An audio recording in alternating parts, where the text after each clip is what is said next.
Well, good day. In today's project, I'm feeling a little bit optimistic about. What we're working on today is a 2014 Kawasaki KX450F for 4-stroke. And this bike's in pretty good condition. It does have a couple of issues that we're going to look into. Fingers crossed that it's a simple fix, but stick with me. Let's go through this bike together and make something cool happen here.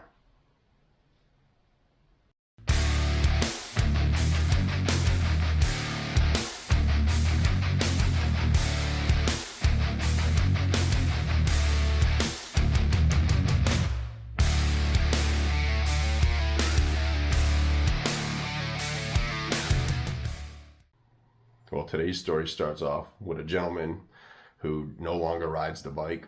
He's moved over into the 4-wheel variety of off-road vehicles. He's very honest in his ad as to what was going on with it. It's harder to start. It takes a lot of kicks to get it to start. And the front caliper's missing and a couple other things. I noticed a few other things looking around at it just this morning. And well, the front forks need to be rebuilt. They don't have much in the way of resistance. So the bike did start, it did run, it did idle, it had no weird noises or anything like that. It did take me about 7 good kicks to get it going. A couple things we're going to look at right away. Of course, there's a myriad of reasons of why these things could be hard to start.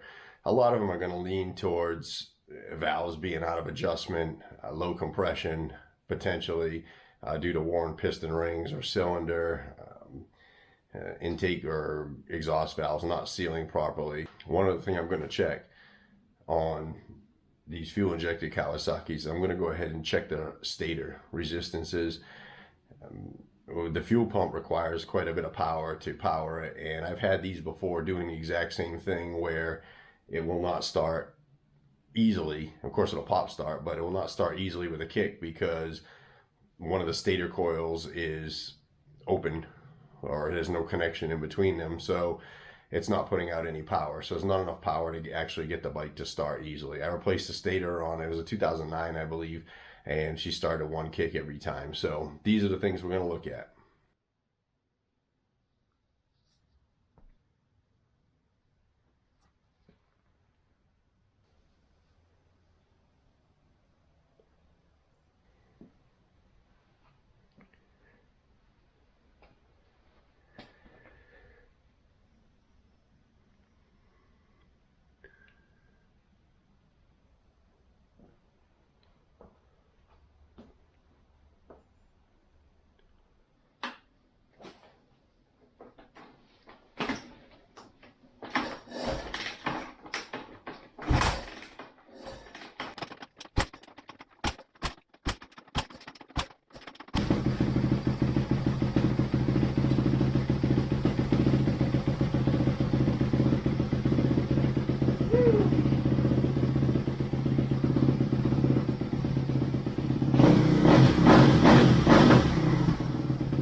I measured all the valve clearances, and honestly everything looks pretty good. Everything's in spec. My intake camshaft is not the mark the mark is not really quite lined up with the head. It could be off a tooth. I'm going to try and kick it over. All right, we got the engine back on top dead center. As you can see, the timing mark is lined up in the case. Our exhaust camshaft mark is lined up with the head. And our intake timing mark is now lined up with the head. Well, next order of business, we'll wipe our gauges off so we can read them. Next, we're going to do a cylinder leakage test. This will tell us the viability or the life of the engine.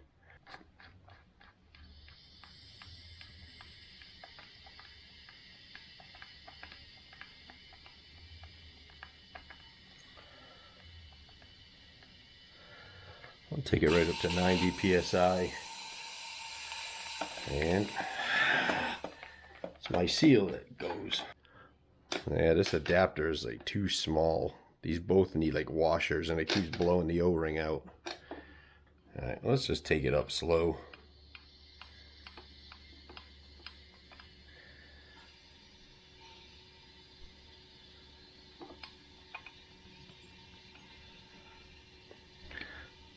At 50 on the input side, got about 48 on the output side.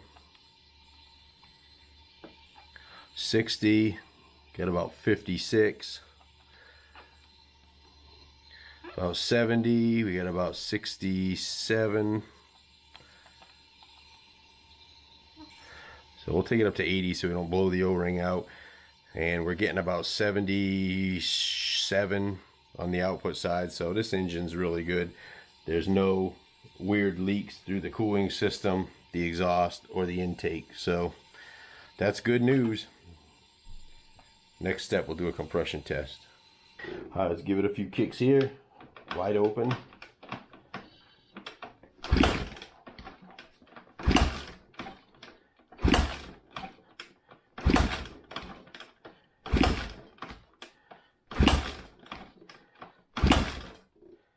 About 6 kicks at about 80 psi, so it's just a touch low, but nothing that would cause this thing to hard start. Next, we're going to do some resistance testing on the stator.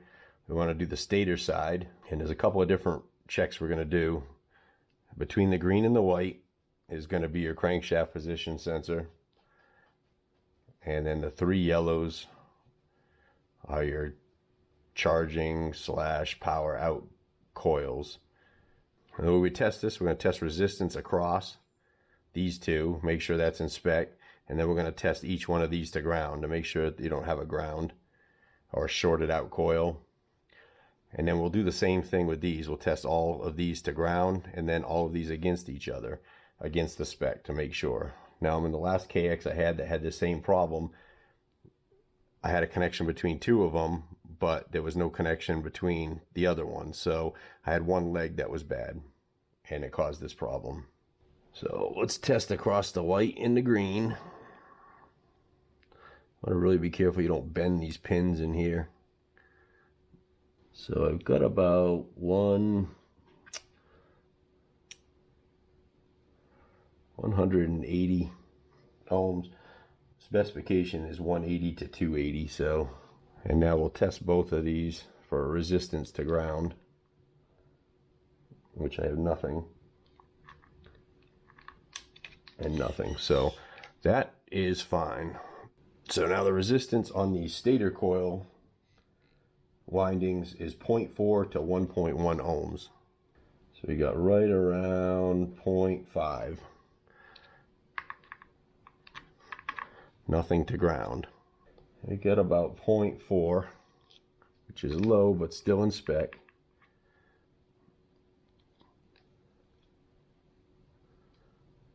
Now let's go across these two. And about 0.4. Well, the stator checks out good. Well, what we got now to do is let's go ahead and check our fuel pressure. All right, got our fuel pressure gauge hooked up.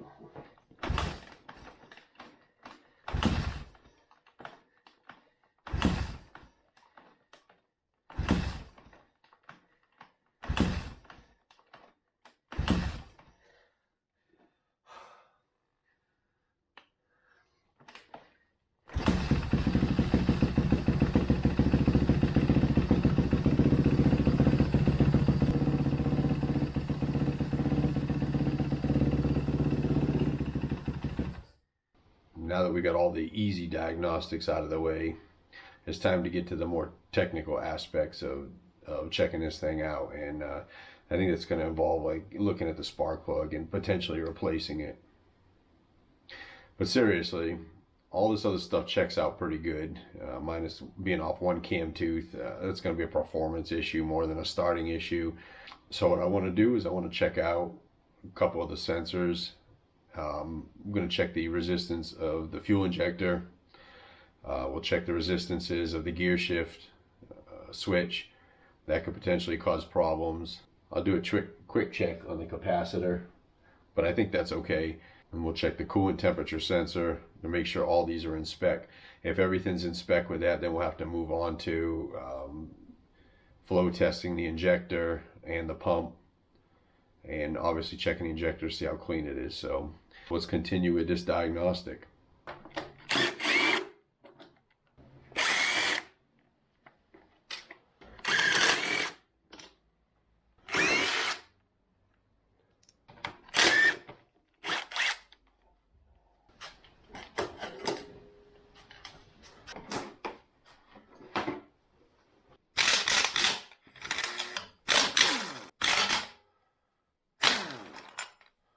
We're testing this gear position switch, and man, is this thing like all over the place. I mean, just a little wiggle, the thing's all over the place, crazy.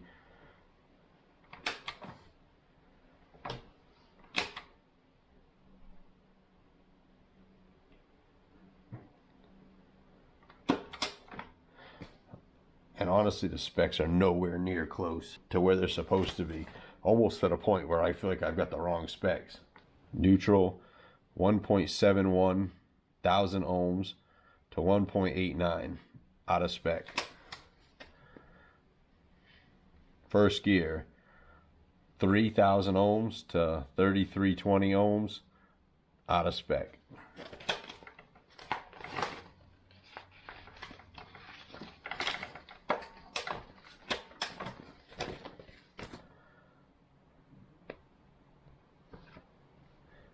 Second gear, 1.07 thousand ohms to 1.19 out of spec. Third gear, 695 to 769 ohms. That one is just out of spec, but decent. And then 248 to 274. So fifth gear is the only one that's actually in spec.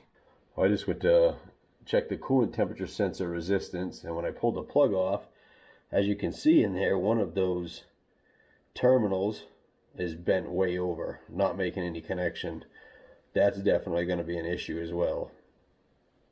Looks like we are making progress. Well, I pulled the gear position switch off and I ohmed it out here on the bench, and it ohms out absolutely fine. So what I had basically was a connection issue internally. On the gear shift drum, there are two little pins. I don't know if they're brass or copper or whatever, and they're just not making a really good connection. So the switch is actually good, but I already ordered another one, so I'll put that in. I'll save this one as a spare. But what I did was I pulled the little pins out and I threw them in my drill, also known as my poor man's lathe, and I just cleaned them up a little Scotch-Brite. So that should help make a good connection for my gear shift switch. Well, I'm still waiting on a few parts. I ordered a clutch cable and some stuff for the front brakes and the front forks. I got all the diagnostics on the engine done, so I went ahead and put the body back together on this thing. I'm feeling optimistic. Let's see if this made a difference, or we need to get into some more diagnostics on this thing. So, fingers crossed. She should be good though.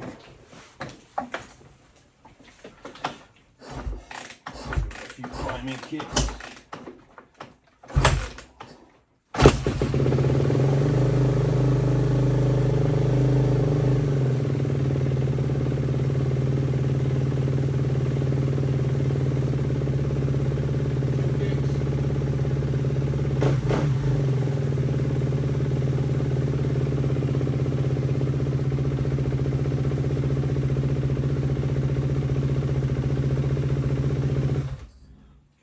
Wow, sounds good. I can't narrow this down 100% to the gear shift switch, but more than likely I'd put my money on that temperature sensor being the issue. This bike's in really good shape. Kicking around maybe adding this one to the collection. Maybe adorn it with a new set of clothes. I like the white and black. Maybe try to get that gray seat that I wanted. We'll see. Thank you guys for watching. Throw me a subscription if you haven't already. I certainly appreciate it. Helps the channel grow. I can bring you more cool content. If you got any questions, comments, throw them down in the box, down at the bottom. Try to answer every one of them. Until next time.